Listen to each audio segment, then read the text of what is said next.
Madasigong kabuntagon sa tanan, madasigong Domingo sa tanang anak sa Ginoo. Ang atong verse karon ay makita sa Salmo 147 versikulo 1. Nagingon, dayga ang Ginoo, maayo ang pag-awit o pagdaig alang sa atong Dios, ang ayan siyang daygon kaysa maayo man. Karon ang adlaw nga atong daygon ang Ginoo, karon ang adlaw nga moadto kita sa simbahan tungod kay gitagaan kita og panahon sa Ginoo aron pagbuhat sa atong kaugalingon nga panginahanglanon gikan sa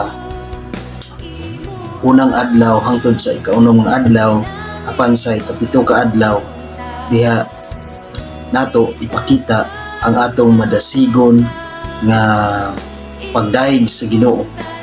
Kay sulod sa usa ka semana giubanan kita sa kanunay sa Ginoo, giampingan kita kanunay sa Ginoo.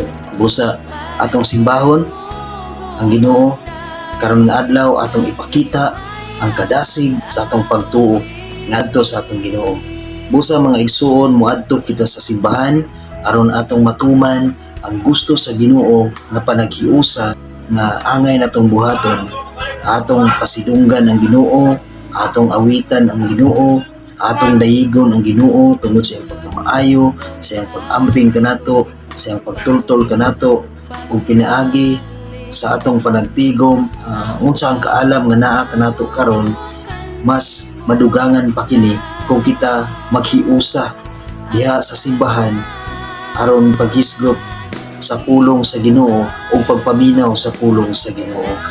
Busa dili kita magtinapulan sa adlaw nga ipagpahulay nga gigahin sa Ginoo alang kanato tungod kay nag-ingon sa Salmo 23 versikulo 3, gilig-on niya ako, gitultulan niya ako sa dalan nga angay kong subayon tungod ug alang sa iyang ngalan.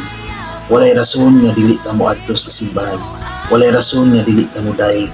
Walay rason nga dili nato siya simbahon sa adlaw nga ipagpahulay nga iyang gigahin alang kanato. Gilig-on kita sa Ginoo.